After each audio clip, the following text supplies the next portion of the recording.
байцгаана уу үзэгчид та бүхэндээ энэ орой мэндийг хүргэе. Төрд гомдохсдын эрхийг хамгаалах холбооны тэргүүн эрх зүйч Адиагийн Эрдэнэ мөн хуулийн цорхой манай нэвтрүүлгийн уралгаар улсын их хурлын гишүүн Хасан Оюун гэрэл өргөдөн оролцож байна. За ингээд танд энэ өдрийн мэнд хүргэе. Танд баярлалаа. Урилгыг хүлээж авсанд баярлалаа. За нийтдээ юм гараад тэрийг харцаж байгаа юм байна. За та бүхэн үзэгчид та бүхэн доор шууд утсаар холбогдож биднээс асуух зүйлээ асууж болно. За ингээд танаас асуултаа асууя. Офшорын мөнгө үнэхээр Монголд орж ирэх боломжтой юу? Үүний талаар та өөрийнхөө бодлыг хуваалцаач үзэгчид те. За ер нь бол сүүлийн олон жилийн турш ялангуяа одоо сүүлийн яг 5 жилийн турш засгийн газрууд яг өөрийнхөө улсаас татвар төлөхгүй гарсан мөнгийг офшор данснуудаас буцааж оруулж ирэх талаар ярьж эхэлсэн. Тэгээд энэ талаар ярихдаа засгийн газар хооронд ярьдаг дандаа одоо офшор дансыг хамгийн их байрлуулдаг улс орнууд байна шүү дээ. Жишээлбэл Люксембург гээл одоо тэр хамгийн татваргүй байрлуулдаг. Тэгэл одоо Виржиний арлууд гэл ингээл янз янзын улсуудтай засгийн газрын төвшөнд банкудтай ажиллаад танай банкнд байгаа манай улсын мөнгө татвар төлөгдөөгүй энд байрлаад байна. Тэгээд энийг бид нар буцааж авмаар байна гэдэг хэлцээрүүдийг хийж эхэлсэн байна. Тэгээ энэ дээр бол олон орнууд бол засгийн газруудтай хэлцээрт ордог.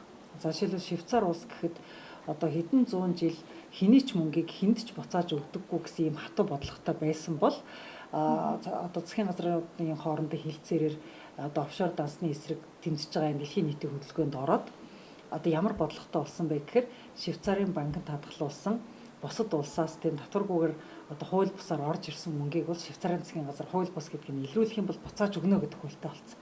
Тэгэхээр зэрэг офшор бүсийг ажиллуулж исэн орнууд өөрсдөө хүртэл тэр бүс доторх байгаа мөнгө нь тухайн одоо дараагийн гадны орны хууль бусаар орж ирсэн мөнгө гэдгийг мэдэх юм бол буцааж өгдөг юм хуультай болсон. Хууль ёсоор хүн орлого олоод жишээлбэл Швейцарт ажил хийж байгаа Швейцарт орлого олоод Швейцарт мөнгө хадгалуулсан бол хизээж буцааж өгөхгүй гэдэг хэвээрээ. Харин Монголд одоо жишээлбэл мөнгө олоод Монголын татвараас нуугаад тэгээ Швейцарт тэрийг нууж хадгалуулсан байх юм бол буцааж өгч болно гэдэг ийм хуультай болсон. Тэгэхээр зэрэг одоо засгийн газруудын хооронд юу идэвхжиж байгаа вэ гэхээр танад байгаа мөнгө манайхаас хууль ёсоор гарсан мөнгө үгүй юу гэдэг дээр айгүйх тооцоо идэг юм болж байгаа. Тэгэхээр зэрэг хэрвээ манай засгийн газар ялангуяа сангийн яам ялангуяа одоо энэ манай мөнгөний урсгалд хяналт тавьдаг үйл ажиллагааг чангаруулж чадах юм бол тэгээ манайхаас гарсан мөнгнүүд нь хууль бусаар гарсан гэдгийг нотлогоонуудыг бүрдүүлж сурах юм бол альч орны альч данснаас ялангуяа хууль бусаар хадгалагдаж байгаа мөнгийг бол буцааж оруулж ирэх хэлцээрүүдийг хийх бүрэн ийм хаалга бол олон улсад нээгдсэн байна. Тэгэхээр энэ бол боломжтой гэж хэлэх гээд байна. Энэ дээр би нэг юм нэмье. Энэ Швейцарын мөнгөний тухайн асуудал бол нэг 2 өндөр байшин нураасны дараа оруулах юм бол тэндээс нөгөө мөнгөний одоо олон тэрбум долларын ашиг нэг хэсэг олсод унсан гэдгээр л энэ асуудал ихэлсэн. Ер нь бол. Гэхдээ энэ бол эргүүлээд эцсийн дунд энэ дээр бол Интерполын эдийн засгийн хэлтсийн дээр хамтарч явж идэг. Гэхдээ зэрэг манайх энэ дээр одоо яаж энд оролцох уу гэдэг асуудал маань өөрөө сайн байгаа шүү дээ. Одоо ингээд Швейцарын ингээд гэх юм бол одоо 90-ад оны сүүлээр ихэд Монголын 150 иргэн одоо Швейцарт данстай байсан байдаг. Швейцарт 150 иргэн Швейцарын банкнд данстай байсан.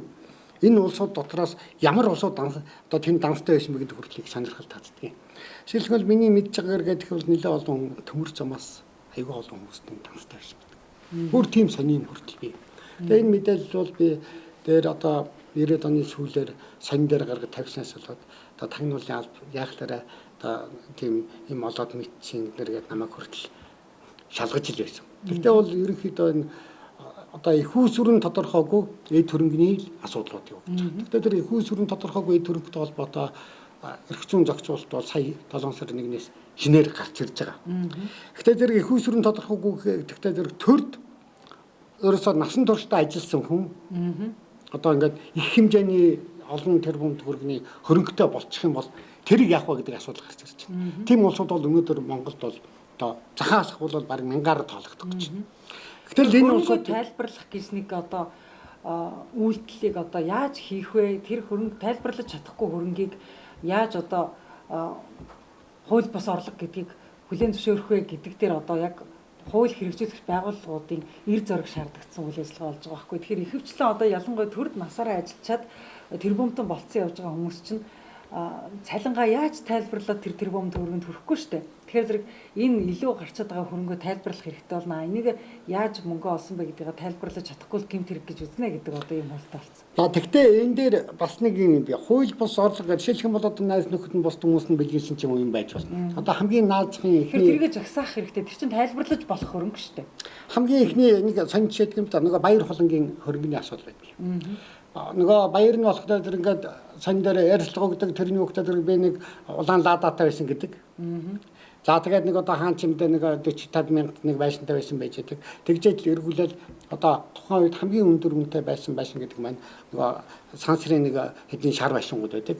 Тэр хэдэн шар байшингуудын тэр цаанаас 2 дахь игнэний 3 давхар одоо 3-4 айлыг тэр чигээр нийлүүлээд авсан хамгийн өндөр үнэтэй байшин. Тэгтэл тэр байшинг одоо яаж ав? Ягаад тэнд Монгол супер засвар гэж хийгдэг байж хаа тэр байранда супер засвар хийгдэг. Тэгээд нөгөө нүдэн бэнцтэй ч болдог л юутэй ч болдог л. Тэгээд энэ асуудал маань нөгөө уг сон дээр гардаг юм.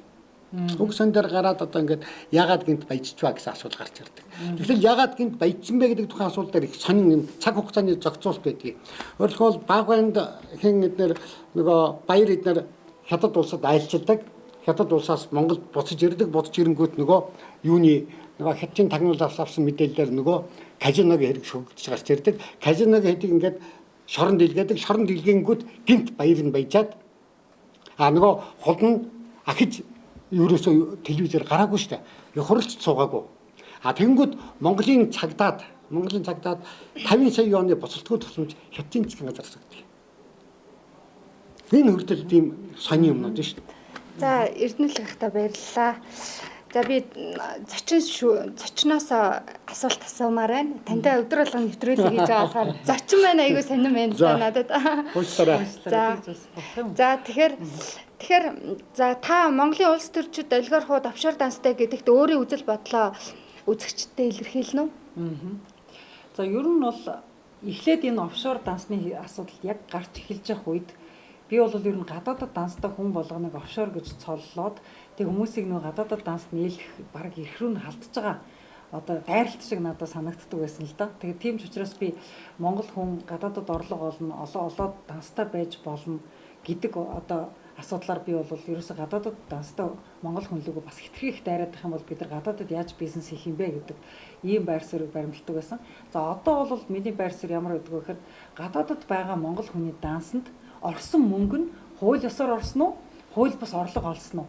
Энэгээр л энэ одоо хүний данс шударгуугүй гэдгийг нь яригдана гэж би тэгж бодож байгаа. Одоо ерөнхийдөө бол Виржиний аралд данстай болгон муу гэж би бол ерөөсөө хэлэх дурггүй. Харин Виржиний аралд байгаа данстай хүний тэр дансанд орж байгаа мөнгө нь шударгуу үгүй юу? Тэр л чухал юм билээ. Тэгэхээр зэрэг ер нь офшор данстай дотор хамгийн их одоо хүний анхаарал татаж болох үс зүйл нь юу вэ гэхээр гадаадд данстай хүний данс руу Монголд байх ёстой мөнгө одоо хууль бусаар цутгаад байгаа юм биш үз. Энийг л бид нар илрүүлж сурах хэрэгтэй юм билээ. Тэгжээж л бид нар олон улстай хамтарч ажиллаж чадна. Зүгээр олон улс бол нөгөө одоо бид нартай харьцаж байгаа дэлхийн бүх орнууд чинь иргэдэн бүгдээрээ гадаад дотоодгүй данстай байдаг хүмүүс.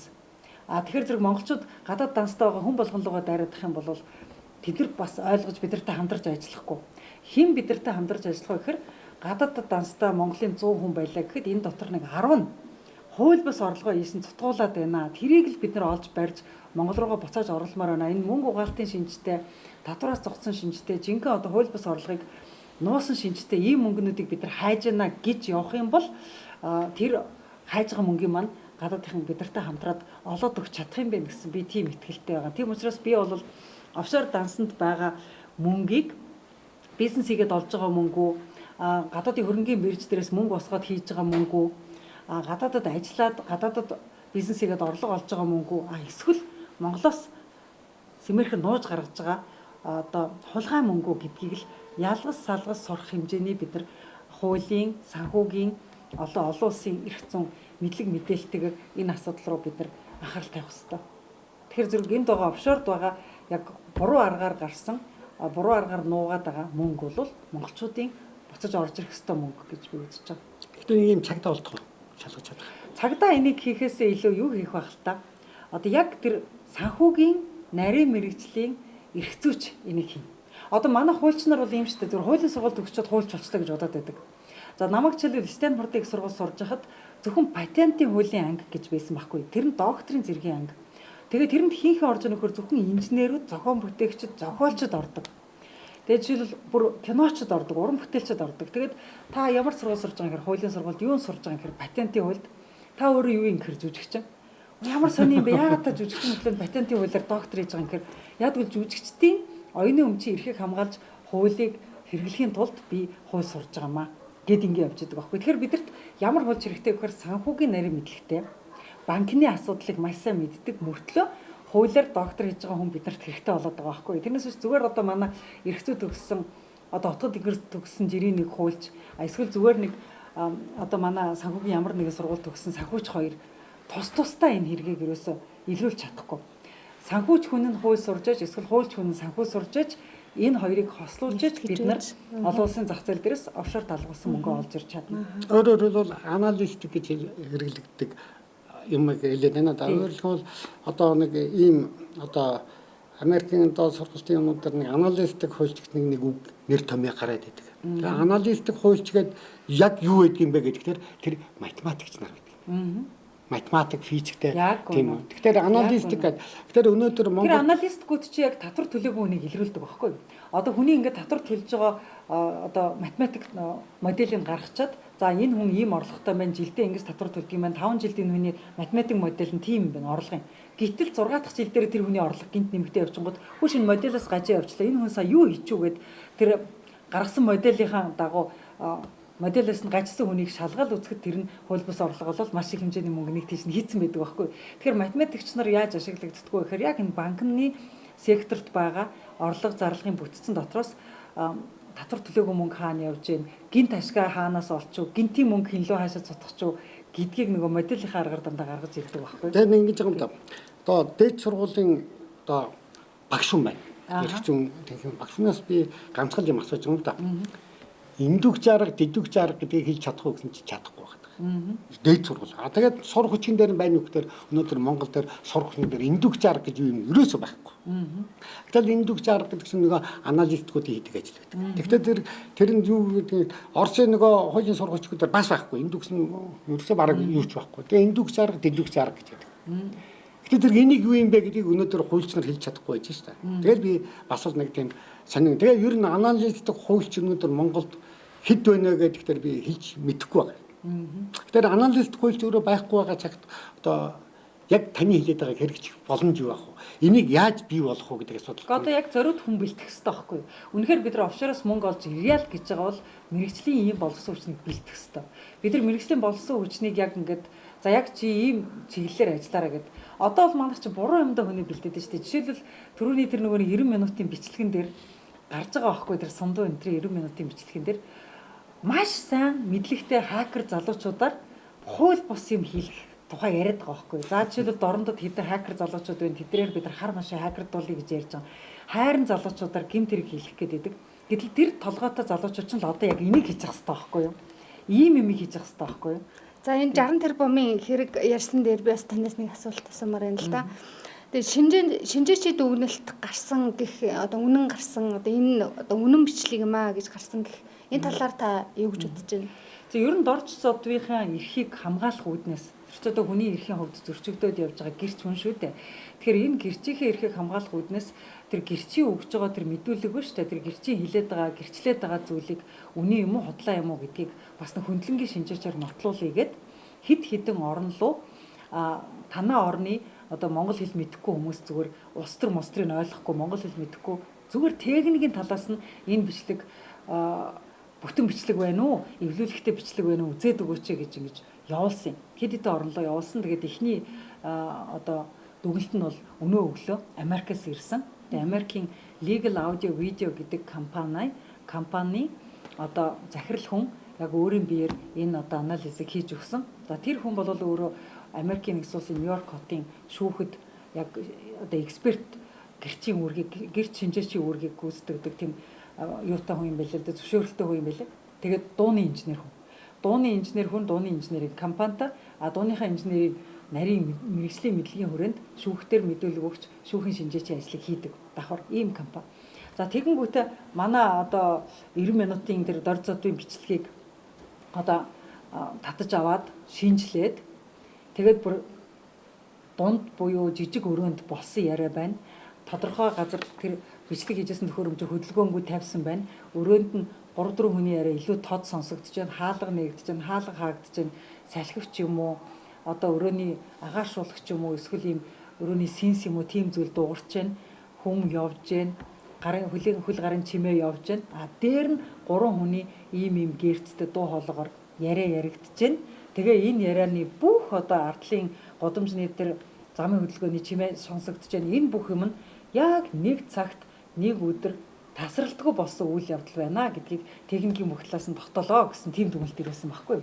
Тэгэхээр энэ хүн бол зүгээр хэл мэдэхгүй, монгол хэл мэдэхгүй, монгол дээр юу яригдж байгааг мэдэхгүй хүн зөвхөн техникийн талаасаа тэрийг тогтоосон хүн байгаа байхгүй. Тэгэд 3-4 аргаар би нэг ардл урталгүй задлан шинжиллээ. Тэгэхэд бол энэ бол нэг газар доктортой байрлалд бичигдсэн бичлэг байна. Тэгээд энэ бичлэг бол огт тасалдалгүй, огт одоо ямар нэгэн залгаас эвлүүлэг байхгүй ийм нэг удаагийн тасралтгүй бичлэг байна. Энэ дүгнэлтээ би зөв бөгөөд үнэн гэдгийг одоо нотолж байна гэсэн тийм тайлбар ирсэн. Тийм одоо дүгнэлт ирсэн. Энэ бол гайхалтай байна л да.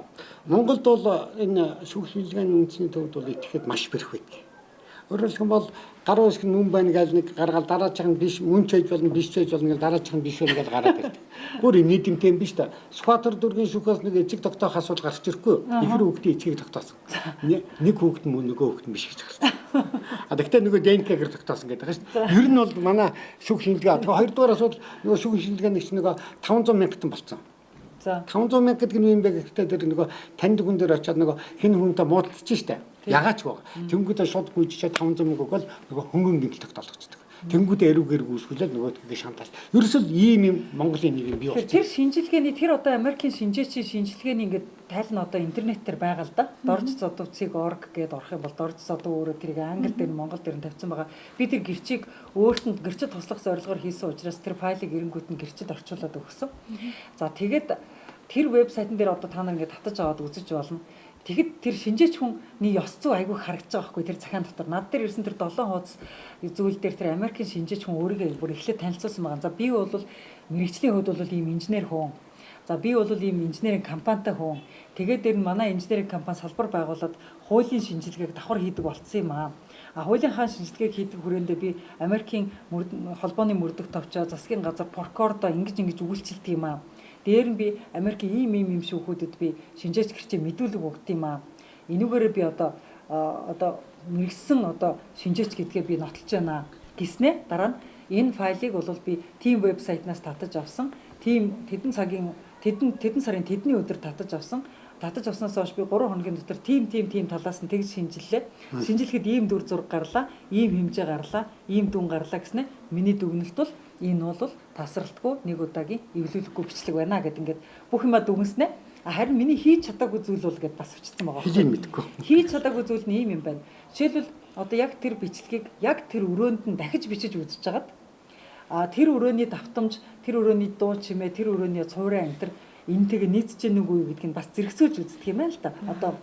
Одоо дубликат хийж үзэж би чадсангүй гэж байгаа. Би энэ бичлэгийг яг адилхан дубликат хийж үзээд яг адилхан дахин тоглуулж байгаад ингэхэд тэгж дубликат бол хийж үзэж чадсангүй. Яг гэвэл би Монголд очиж тэр өрөөнд нь очиж үзээгүй учраас би зөвхөн файлн дээрээ өөрөө ганцаараа суугаад яг ийм задлан шинжилгээнүүдийг л хийж чадлаа гэсэн тийм одоо дүгнэлт ирүүлж байгаа хгүй. Тэгэд хамгийн гол нь тэр хүн чинь нөгөө нэг бизнес нь өөрөө үннийг мэдээлдэг бизнес. Үннийг хүнд өчтөг бизнес байгаа хгүй. Үннийг нотолдог бизнес. Тийм учраас ямар нэгэн зүйлийг худлаа хийх юм уу? Дотоо хийсэн зүйлээ гүйцэд хийсэн болгож зохиох юм бол тэр хүний үннийг хийдэг бизнес нь унаа штэ. Тийм учраас нөгөө бизнесийн эрх ашигын төлөө өөрөө юу гэж хэлж байгаа вэ гэхээр миний одоо хийсэн өөрийнхөө шинжилсэн хэмжээнд миний гаргасан дүгнэлт бол үнэн бөгөөд зөв гэдгийг би нотолж байна гэж өөрийнхөө одоо нэр төрөөр нотолж баталж өгч байгаа байхгүй. Тэгэхээр тэр хүний одоо өөрийнхөө одоо олон жилийн бизнесийн нэр хүнд цаашид олон жил хийх бизнесийнхээ нэр хүн дээр би бол дорж зодын бичсэн энэ 90 минутын бичлэг бол үнэн бичлэг байна гэдгийг би нотолж байна гэдэг ингээд Ядгуул би баталгаа өгсөн. яг энэ дээр би яг адилхан юм хэлээ. За. Монголд тийм үү авилгатай тэмцэх газрын одоо асар олон юм зөв одоо шалхимл одоо нөгөө юу муу гүнэлсэн хөдлийн цементийн үйлдвэр гүнэлсэн барьсан гэдэг хөрөнгөний үнэлгээний төвгээ зоригтой нөхөр үнэлгээч ингэж байгаа. Тэр хүн бол юу гэхдээ тэр авилгатай тэмцэх газрын ер нь нэлээд олон юм үнэлсэн байна. За. Одоо шүүхүүдээр бол дандаа л хөрөнгөний үнэлгээний төв ингэж шинжээчээр ороод идэг. За. Тэгээд тэр шинжээчийн хэд хэдэн үнэлгээний юмнууд байж байна. За. Над дээр жишээлбэл нэгдүгээр тасдагч гэдэг. Ингээ одоо ингээд юм ингээд захлагаас тасдаг байдаг шээ. Тасдагч нэг төгрөгийн үнэтэй гэсэн үнэлгээ байж байна. За. Тасдагч нэг төгрөгийн үнэтэй үнэлгээ гэж юу хаач байхгүй. Тий. Тий. За тэгээд тэрэн дээр нэрүү хэрэг үүсгүүл гэсэн чинь үүсэхгүй гэдэг. За. За тэгэнгүүт би прокурорт хэлж байгаа. Нэг төгрөгийн үнэтэй тасдагч байдаг юм бол та тэрийг олж ирээд наадахыг юу гэж. Дараад нь юу гэхээр тэр нөгөө модоор ингээд бетоноор хийсэн юмыг модын хийцтэй нэгэд нэлээчихэж байгаа. Ажиллаж байгаа тэр том 3-ын трансформатор 1 сая төгрөгийн үнэтэй ч гэж үнэлдэг юм. Одоо тэр зоригтдаг хүн үнэлсэн над өчнөө олон үнэлгээний юмнууд байна. А гэтэл тэр зоригтдаг хүн буюу хөрөнгөний үнэлгээний төв гэдэг маань юу гэхээр Монголын тэр хуулийнхны хамгийн их нөгөө яг таны хэлдэг шиг өөрөөсөө Монголын найдвартай баталгаатай үнэлгээч. Тэгсэн чинь тэр хүн юу үнэлэх хэрэгтэй юм бэ гэсэн чинь трактор л үнэлэх хэрэгтэй юм биш үү? Уг нь бол. Мэргэжлийн трактор үнэлэх хэрэгтэй хүн байсан байж ажил тэр нь одоо барилгач үнэлэхийн одоо алт мөнгөч үнэлэхийн одоо бүр ерөөсөө сүйдэлхгүй л ерөөсөө эксперт шинжээч гэрч гэдэг бол ганцхан тэр нарийн мэрэгсэн зүйлээрээ л шинжээч гэдгээ тогтоолох хэрэгтэй. Тэгэд бид нар бол нөгөө яг 16 онд баталсан эрүүгийн хэрэг хянан шийдвэрлэх тухай хуулийн дээр гэрч шинжээчийг хэн тогтоох вэ гэдгийг бол бичиж өгсөн. Одооны манай практикаар бол мөрдөн байцаагч томилоод байгаа шүү дээ. Тэр чинь мөрдөн байцаагч бол шүү дээ хэрэг мөрдөж байгаа талын нэг сонирхогч тал болчиход байдаг байхгүй юу? Тэгэхээр зэрэг аль нэг сонирхогч талд хамааралгүй тис хөндлөнгийн хүнээр шинжилгээ үнэлгээ хийх хэрэгтэй. Тийм учраас одоо бол бид нар 16 онд баталсан хуулиар бол хөндлөнгийн шинжээчийг ялангуяа гэрч хөндлөнгийн одоо эксперт шинжээчийг шүүх тогтоож өгдөгөр хоёр талаасаа мэтгэлцчихэд наадах чинь шинжээч яг муу юм уу тийм юмараа шинжилгээ өгч чадах юм уу наадах чинь зоригт чинь трактороос өөр юм үнэлэхгүй штэ энэ гэж мэдгэлцэж байгаа дунд нь хоёулантай сонирхлын зөрчилгүй хоёулангийнх нь тэр маргалдаж байгаа хоёр талд хоёуланд нь үйлчлэхгүй яг цэвэр мэргэжлийн дүгнэлт хийх хүнийг шүүх болно оноож тогтоож өгч явах хэрэгтэй юм байна л да.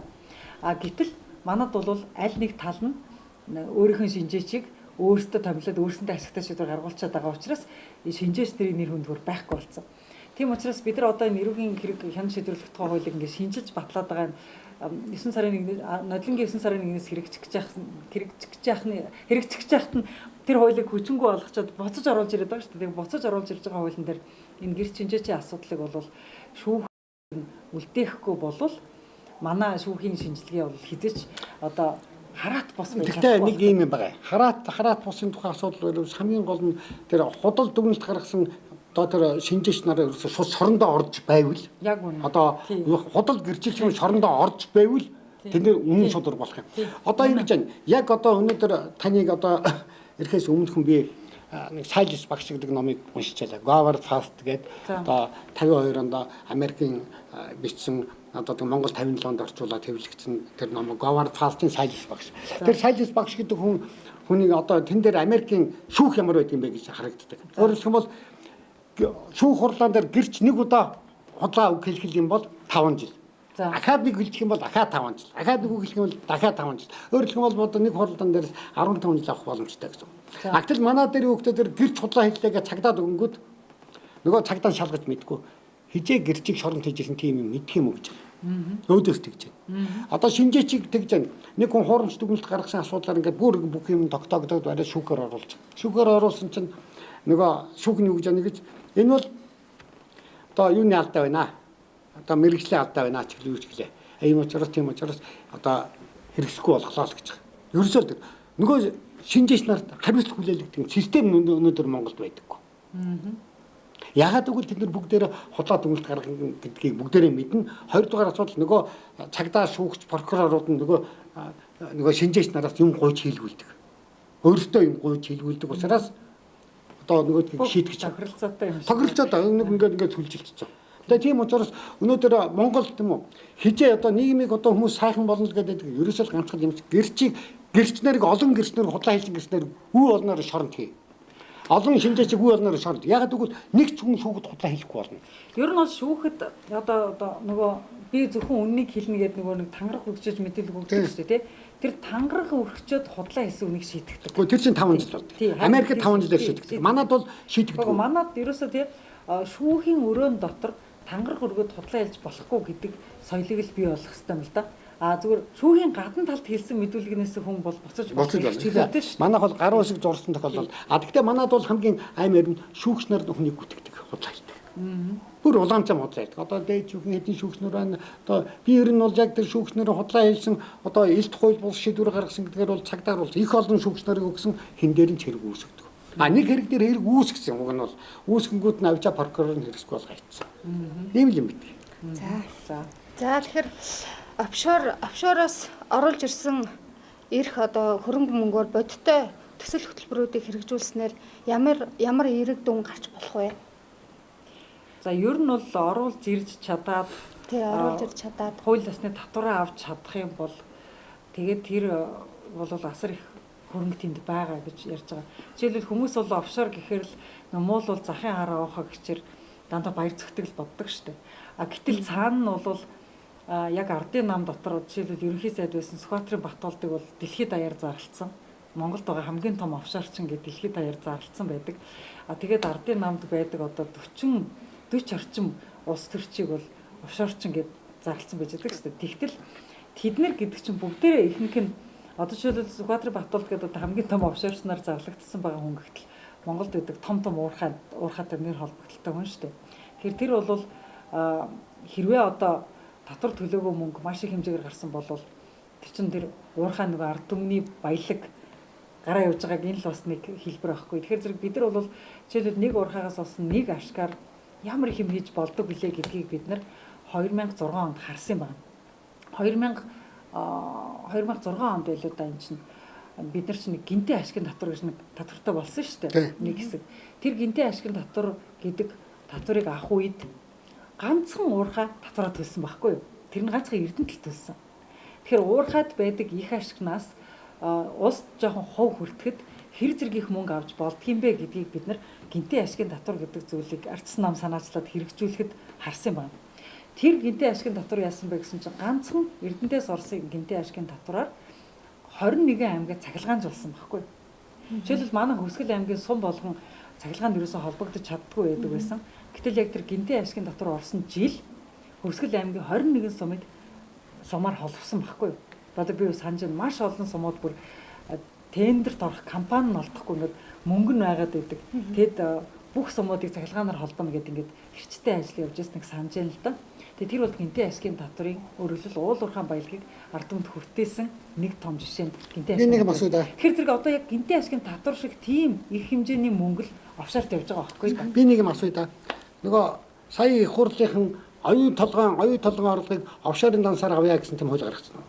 Сая стейчмэр болсон шүү дээ. Оюун толгойн нөгөө орлогыг офшорын дансаар авъя гэсэн хууль үүсдэг. За яг тэгсэн л үг. Бүр яг тэгсэн үг. Оюун толгойн орлогыг Монголын дансаар авах боёлыг офшорын дансаар нууц дансаар цаагаараа явуулаа гэдэг хууль хийжлээ шүү дээ. Тэгэхээр Монголд офшортой тэмцэх аргачлал гарц гаргалгаа юу нь байна уу?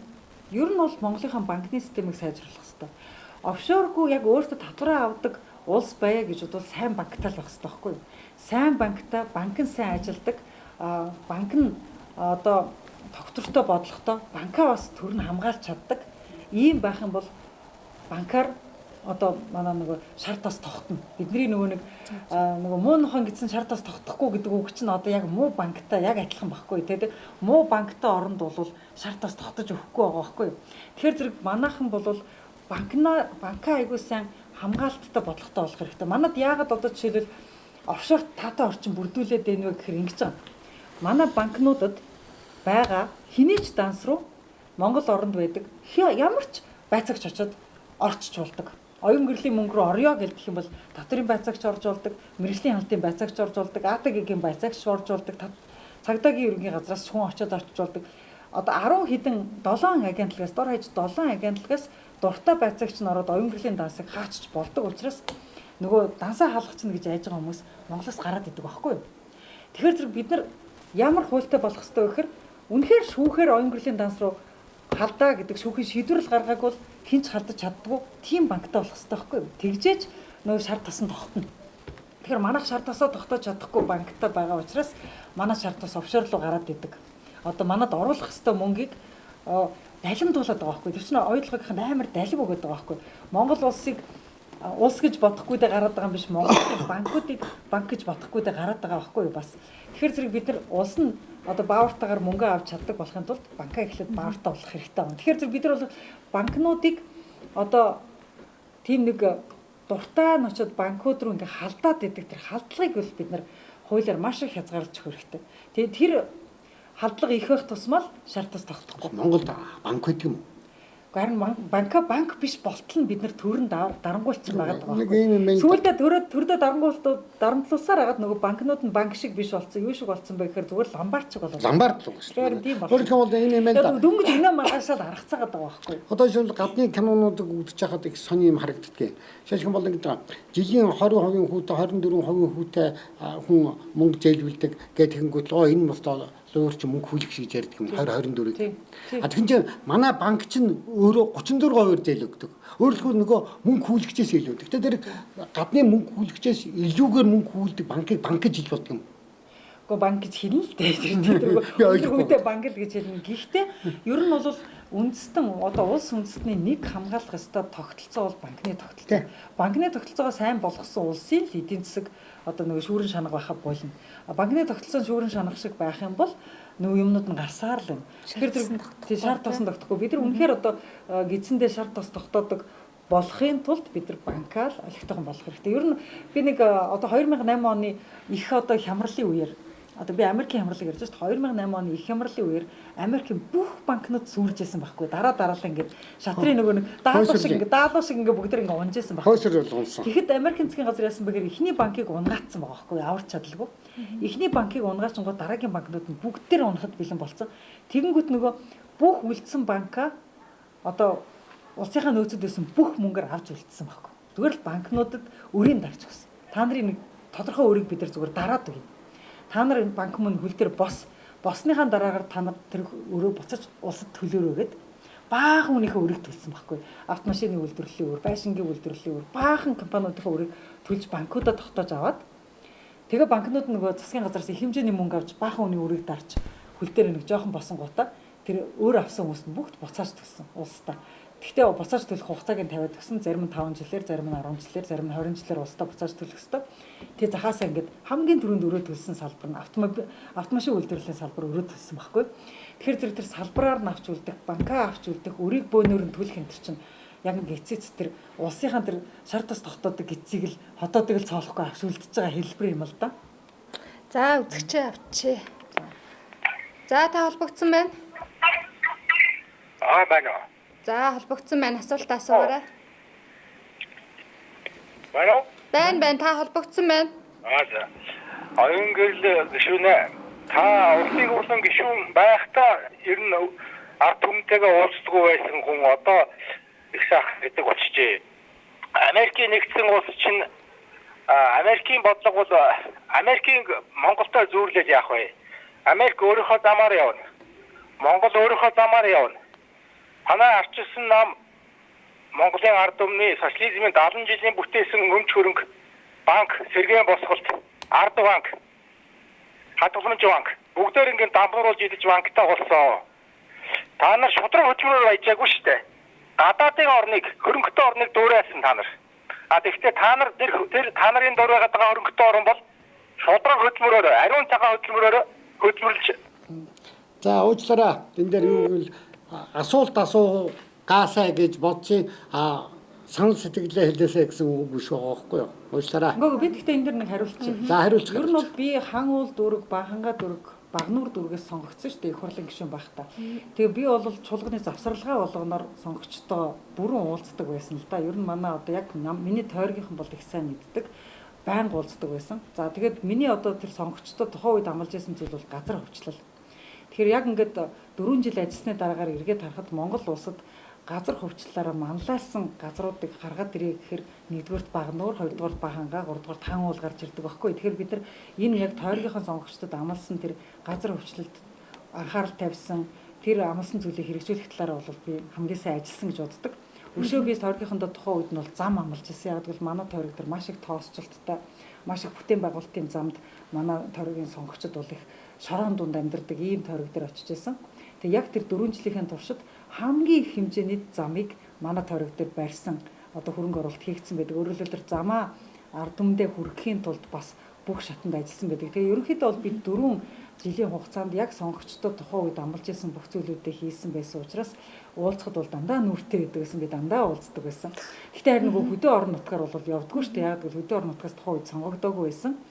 Одоо бол харин сайхан чөлөөтэй би дуртай газараа очиж болох завтай болчиход байгаа учраас би одоо чөлөө сайхан говь яваад ирсэн, өмнө говь, дунд говь яваад ирсэн. Өнөөдөр одоо зарим телевизээр миний говьд хийсэн сурвалжлагын тухай нэвтрүүлэг гарч байгаа.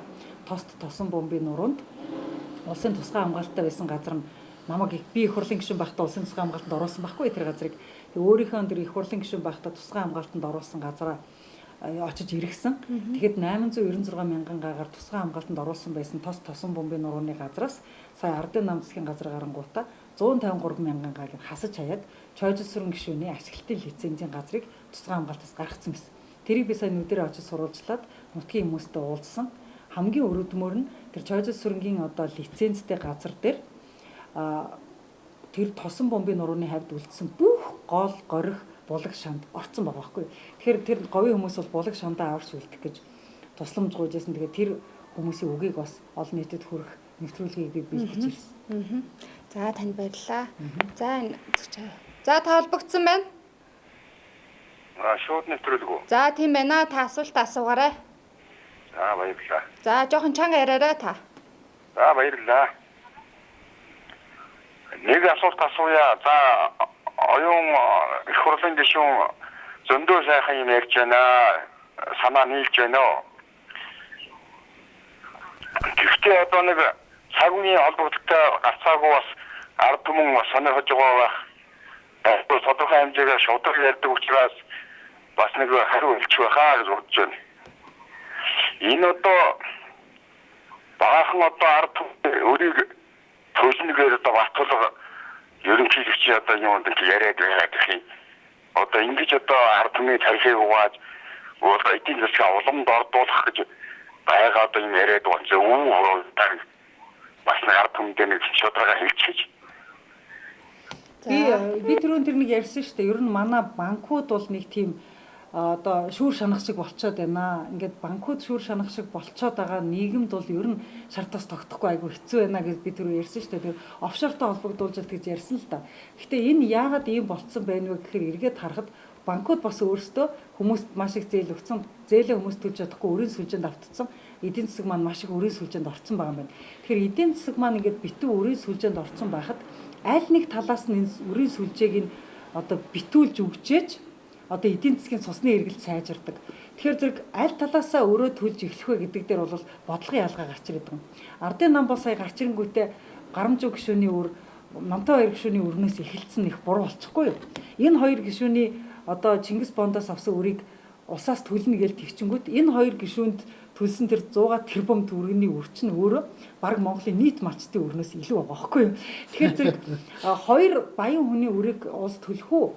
Цаана байгаа сая гаруй малчны бага хэмжээний өрийг улс төлөх үү гэд ийм одоо сонголт гарч ирчээд байгаа байхгүй. Тэгээд аль нь ч гэсэн аль нэг өрийг нь төлөлцчээж нөгөө банкны нөгөө цоорхоо бөглөрч одоо эдийн засаг жоохон ирүүлчих гээд байдаг л да. Тэгэхээр зэрэг нэг талдаа бол энэ хүмүүст бол энэ одоо худлаа хамлалт хийж гэн гэж харагдчихэж магадгүй. За нөгөө талаасаа энэ бол яг эдийн засгийн цус нь хаа нэгэн газараа ингээд бөглөрцсөн ийм байгаа үед аль нэг талаасаа одоо юу хийж өгдөг. Банкныхаа системийг жоохон ингээ эрүүлжүүлж өгчээж эдийн засаг босч ирдэг. Зорлонгийн бөглөөс гаргаж. Одоо бөглөөс гаргаж иж. Тэгэхээр тэр бөглөөсийг хаанаас гаргах вэ гэдэг дээр л ялгаа нь байгаа. Ардын нам бол гарч ирэнгүүтэл хямралаас гаргана, бөглөөс гаргана гэхэл баахан баян хүмүүсийн өрийг л тэглснээс л одоо энэ буруу газраас өрөө тэглчлээ гэдэг зүйл яригдаж эхэлсэн л дээ. Тэгээ ер нь бол одоо манай иргэд ингээ харахад манай улсын иргэд бол яг малчин дээр ингээ ярихад яагаад өрөнд орсон бэ гэдэг хинч ярихгүй. Яагаад өрөнд орсон бэ гэсэн чинь малчин хүний үйлдвэрлэдэг гол бүтээгдэхүүний үн зах зээл дээр унтснаас бүгд өрөнд орсон байдаг. Жишээлбэл одоо нэг хоньны нэхий 1500 төгрөг байна гэдэг чинь олигтойхон одоо цагаан гурлаар хийсэн талхнаас хямдхан болчиход байгаа байхгүй. Тэгэд өвлжин зунжингаа тэр малыг өсгөчөөд Тэгээд түүхийн идэ зарахаар тэр нэг ширхэг талхны үн төрдөг. Жишээлбэл нэг үхрийн ширний үн одоо Улаанбаатарын нэг рестораны хоолны нэг 5 хоолны үнээс хямдхан байгаа байхгүй юу? Одоо кафе бене гэдэг кафений газар шүү дээ. Кофе шопны. Тэр кофе шопны газар өгж байгаа нэг аяг кофеноос атууны шир хямдхан байгаа байхгүй юу? Ингээд ирэхээр чинь хүүхдээ сургуульд явах гэж байгаа малчин ямар ч хэмжээгээр малаа өсгөөд хүүхдийн сургуулийн төлбөрийг төлж чаддгүй. Ингээд юунд ордог вэ гэхээр өрөнд орсон байдаг. Тэгэхээр зэрэг өрөнд орсон систем нь өөрөө олон жилийн одоо энэ орлогын ялгааг бий болгосон олон жилийн одоо тасралтгүй бодлогын үр дүнд эргээд харсан чинь өрөнд арт тумаас хүрсэн байгаа юм байна гэдэг ийм зүйл дүр зураг харагдаж байгаа. Тэгэхээр зэрэг хаанаас эхэлж эдийн засгаа эрүүлжүүлэх вэ? Хаанаас эхэлж энэ банкны цорхоог нөхөх вэ? Хаанаас эхэлж энэ одоо цусны эргэлтийг одоо эдийн засгийнхаа эргэлтийг сайжруулах вэ гэдэг дээр ардын нам арчсан нам ялгагдаад байгаа маа. Тэрнээс мөнгөний хэмжээн дээр бол бараг ялгаа байхгүй. Жишээлбэл Гарамжиг гишүүн, Номтой хоёр гишүүний хоёрын мөнгийг нэмэл үзэхэд нөгөө малчны өртөө чинь тэнцээд байгаа учраас мөнгөний хэмжээн дээр бол маргаангүй харагдаад байгаа байхгүй. Эдийн засгийн хүний тооны тодорхой хэмжээний мөнгөөр эдийн засаг эрүүлчих юм байна гэдэг нь бол харагдаад байна. Нэг асуулт асуумаар байна л да. Одоо ингээд ардчилсан нам төр ирж хахад хийж бүтээсэн юм их байлаа. Гэтэл одоо нөгөө нам нь ардын нам ч юм уу, хувьсгалт нам ч юм уу те гарч ирээд хийсэн зүйлийг нэг хэсгийг баллаад те дахиж ингээ шинээр зүйл ингээ хийдэг. Гэтэл одоо тэрний цаана мэдээж магадгүй Монголын ард түмний үр нэмэгдэж яваа. Тэгэхээр ингээд миний бодлоор бол хувь хүний бодлоо л да. Миний бодлоор бол нэг нам нь нөгөө намынхаа ингээд ажлыг ингээд дэмжиж хэрэгжүүлээд явах тийм тогтолцоо Монголд яагаад байдгүй юм бэ? Та энэ тал. Ер нь бол уламжлалаар бол бэйсэн шүү дээ. Ардын намын хийжсэн ажлыг ардчсан нам үргэлжлүүлдэг байсан, ардчсан намын хийсэн ажлыг ардын нам үргэлжлүүлдэг байсан. Өөрөөр хэлбэл төрийн хар хүмүүс жинхэнэ төрд гарч ирсэн үед бол төрийн ажил үргэлжилдэг байсан шүү дээ. Жишээлбэл би одоо оюун урал сайдаг магтмаар байна л да. Жишээлбэл би соёл спорт аялал жуулчлалын яамны ажлыг ингээ хүлээлгэж өгчээсэн 2014 онд. Би ингээд жишээлбэл цагаан цаасан дээр бичээд оюун урал сайдаа та яг ийм ажлыг үргэлжлүүлээрэ гэдэг ингээд ITB Берлинээс ахуулаад ингээд 10 хэдэн ажил бичиж өгөхөд би ингээд оюун урал сайдын хийсэн ажлыг чеклэл хийсэн байхгүй. Энэ миний тэр ажлыг хийжлээ, энэ ажлыг хийжлээ гэхэд хүлээлгэж өгсөн ажлыг 100% хийсэн байхгүй. Яг төрийн хар хүний ясаар хийсэн. Гэтэл одоо саяын засгийн газар дээр л бүх энэ уламжлал алга болж байгаа байхгүй юу? Яг энэ Эрдэнэтийн засгийн газар дээр л бүх уламжлал алга болж байгаа. Яагаад бүх уламжлал алга болчихоо гэсэн чинь төрийн нөгөө нэг уламжлалт ажиллаа хийжсэн бүх хүмүүсийн ажлаас нь халаад төрийн албан хаагч нарыгаа мөнгөөр үнэлээд эхэлсэн байхгүй юу? Тэгэхээр манайх төрийнхээ албан тушаалуудыг мөнгөөр үнэлж эхэлсэн энэ тогтолцооноос эхлээд энэ одоо яг энэ одоо төрийн албан тушаалыг худалдах энэ одоо бүр институтчилж толгой дараалан худалдах энэ тогтолцоо нь өөрөө төрийг төр биш болгочоод төрийн сүлжээ нь авилгалын сүлжээ болчиход байгаа байхгүй. Одоо бүр авилгалын сүлжээ нь бүр айдсын сүлжээ болцсон. Тэгэхээр зэрэг энэ нь бол төрийн уламжлалт чанарыг бол эвдээд байгаа юм л да. За оролцогч. За та холбогдсон байна. За баярлалаа. Гэхдээ сая сонслоо энэ ардын намынх нь их муухай улсууд юм байна шүү. Тэгээд энэ ардын намын үед л өстө Монгол улсыг сөнөөсөн юм байна. Арчилсан намын үед өстө Монгол улсыг аварсан юм байна шүү дээ. Гэхдээ ингэж битгий тэнийг юм яриа. Наад хоёр намаа чи манай Монголын ард түмэн одоо мэднэ. Та одоо ингэж улс ард түмний ингэж хооронд нь талцуулаад танаа арчилсан нам Монгол улсыг ингэж намын оюун хурлаа сайдыг сонссонгүй юу? Манай Монголын ард түмэн энэ жил цагаан сонгуул өгнө. Танаа наад намыг чинь сонгохгүй ардын. За би энэ цагаан сонгуул дээр нэг тайлбар өгч байна. Ер нь бол сонгуульд холбоотойгоо би цагаан сонгуул дээр тайлбар өгч байна. Ерөнхийдөө бол юу л да? Төртэй ард түмэн гэдэг бол төрийн тэргүүнээс сонгож явах хэрэгтэй юм. Царин муутай байна уу, муухай байна уу, сайхан байна уу гэдгээс нэг хамааралгүй. Би бол жишээлбэл яагаад сонгуулаа өгнө гэж заавал одоо омогсож байгаа гэхээр Монгол улс бол нэгдмэл ард түмэн юм аа. Нэгдмэл ард түмэн бол төртэй байдаг. Нэгдэж чадаагүй ард түмэн төргүй байдаг байхгүй. Одоо Курдүүд гээд төргүй ард түмэн байна. Хичнээн олон жил зовж байна. Төвдүүд одоо төргүй болцсон. Хичнээн олон жил зовж байна. Төргүй ард түмэн гэдэг бол хамгийн өргөдмөр ард түмэн байдаг байхгүй. Хин ч очиод дээрлэгччихэд ийм ард түмэн. Тэгэхээр зэрэг бид хүнд одоо түргэн одоо тийм амархан эзлэгдэхгүй, тийм амархан дээрлэхгүй өөрийн гэсэн бодлоготой байгвал бид нар төрийн тэргүүнтэй төртөл байх хэрэгтэй. Тэгэхээр зэрэг бид нар бол хэнийг сонгох вэ гэдэг дээр бол ард түмэн яг ингэж мэтгэлцэж байгаа л нэгнийгээ сонгодог. Хэнийг сонгохгүй байна гэдэг нь нөгөө нэг нуус товчон дээр гардаг бодончор муухад эзлэгддэг нөгөө эзэнгүй иргэжсгэл болох байхгүй юу? Хэнийг ч нөгөө нуус товчон дээр гэж гардаг шүү дээ. Бодончор муухыг нөгөө нэг ах нартаа зодуулчаад ах нартаа жигдчихэд нөгөө ойд гараад шонгор шуугаар ан хийгээд явж идэг шүү дээ. Тэгэнгүүт том ах нь ирээд чи одоо энд ингэж шонгор шуугаар ан хийж ингэж ганцаархнаа ойд амьдарч хахаар ах дүүнэртэйгээ нийлж очиж адуу мал тасалж аваа гэдэг ингэдэг штэ. Тэгсэн чинь нөгөө бодончор муухх нь үгүй ахаа нэг цэрэн цээжиндээ бөөрн бүксэнтэй байл зүгээр юм а гэдэг. Тэгээ ах нь ойлгохгүй юу гинэ гэдгсэн чинь дахиад хэлдэг штэ. Тэнгүүд нь чи тэ юу яриад байна гэсэн чинь үгүй энэ ой дотор нэг хэдийн эзэнгүй иргэн байхыг эзлэхэд айгүй амархан юм. Эдрийг хойлоо эзлэе л та гэд. Тэгээ ах нартайгаа очиж эзлээд эзэнгүй иргэнийг эзлээд бодончор нэг хүүхнийг хатан болгож суугаад ингээд хаан нь болцдог штэ. Тэгэхээр зэрэг эзэнгүй иргэд гэдэг бол тийм өрөвдмөр байхгүй. Тэгэхээр Монголын ард түмэн бол бид нар бол хичнээн ч хоорондоо маргалдаж байсан. Хичнээн ч ардснаа мардын намаараа талцаж одоо янз янзын намаараа ярьжсэн ч гэсэн нэгдмэл ард түмэн юм, төртөө ард түмэн юм, тусгаар улс юм гэдгийг бид нар тэр саналын утсан дээр л харуулдаг. Бид нар ямар одоо 13 дугаар зууныхан шиг бие энийг морин дээр мордуулаад одоо бүгдээр ингээ морин цэрэг үүсгээд нэгдмэл хүчтэй гэдгийг харуулж явах албагүй шүү дээ. Одоо цаасан дээр үзгээр энэ ард түмэн чинь үнэхээр нэгдсэн хүчтэй улс байх шүү гэдгийг л харуулдаг. Бид нар бүгдээрээ тэр сонгуулийн байр руу бүгдээрээ ирж байгаа нь хүч байхгүй юу? Бүгдээрээ ирээд саналаа дугуйлж байгаа нь хүч байхгүй юу? Тэгэхээр хурсан олонний хүч гэдэг чинь л төрийг бий болгодог. А хурсан олонний хүч байхгүй газар бол төр байдаггүй. Төр байхгүй ард түмэн бол хинт ч дээрлэхүүлж идэг юм л байдаг. Тэгэхээр би цагаан сонголт ярьж байгаа хүмүүст бол эцэг өвгдийнхаа намтрыг уншаа, нуус товчоогоо уншаа. Эзэнгүй иргэд гэдэг бол хамгийн өрөвдмөр хамгийн утгагүй юм байдгийн шүү гэдэг бас хэлж өгмөр. Цаг дуусч надаа сүүлчийн нэг асуултанд за нэвтрүүлгийн цаг дуусчих шиг байна. Та нэг өнөөдрийн ТВ-с телевизээр хэвлэлийн баг хурал хийж байсан талаараа та үзэгчдтэй хуваалцаач. Тэгээ нэг 2 минутын хугацаанд нэвтрүүлгийн цаг. За миний өнөөдрийн хийсэн хэвлэлийн баг хурлыг ТВ-с бараг гаргахгүй хахад би өнөөдөр 100-ны мэдээ санны хэвлэлийн одоо хүрээлэн дээр очиж хэвлэлийн нөгөө баг хурлын тахимд очиж хэвлэлийн баг хурал хийсэн. За энэ дээр бол Дорж цодвын олон нийтэд дэлгэсэн 90 минутын бичлэгийг одоо шинжээчээр хөндлөнгийн шинжээчээр шинжилүүлээд тэр шинжээчийн дүгнэлтээр юу гэж гарсныг танилцуулсан. Түүний дараахан ТВ-с телевиз рүү одоо шудраг өрсөлдөө хэрэглэгчийн эрхийг хамгаалах газраас утассан байлаа. Утастаад оюун гэрлийн хэвлэлийн баг хурлыг гаргах юм бол танаад л хэзээ хаан шүү гэж мэдэгдсэн байна лээ. Тэгээд ТВ-с телевиз өнөөдрийн хэвлэлийн баг хурлыг бараг гаргахгүй байхаа. Ягаад гэвэл таны тухай гаргах юм бол таны ярьсныг гаргах юм бол эдний телевизийг хаах гэж байна гэсэн мэдээлэл надад нэг синий гарах болов. Гэхдээ би бол ингэж хэлмээр байгаа. Альва нэгэн хүний би бол хүний эрхийг хамгаалж, гэрчийн эрхийг хамгаалж хэвлэлийн баг хурал хийж байгаа шүү дээ. Гэрчийн эрхийг хамгаалж, иргэний эрхийг хамгаалж хийсэн хэвлэлийн баг хурлыг олон нийтийн хэвлэлээр битгий гаргаа гэж төрөөс уцтаж байна гэдэг бол одоо энэ бол дээд зэргийн цензурл гэж хэлэх гээд байна л да. Тэгээд энэ цензур бол үнэхээр сонгуулийн үед бол нэлээд хэрэгс сэтэрж байгаа. Хэвлэл мэдээллийнхэн бол энд бол нэлээд хавчигдаж дарамтлагдж байгаа. Тэгээ одоо энэ цагийг бол хэвлэл мэдээлэлд бол бурангуй цаг л гэдэг юм л да. Тэгэхээр манайх бол энэ сонгуулийн үеэр бол манай хэвлэл мэдээллийн эрхчлэлэнд бол нэлээд бурангуй цаг нүүрлсэн.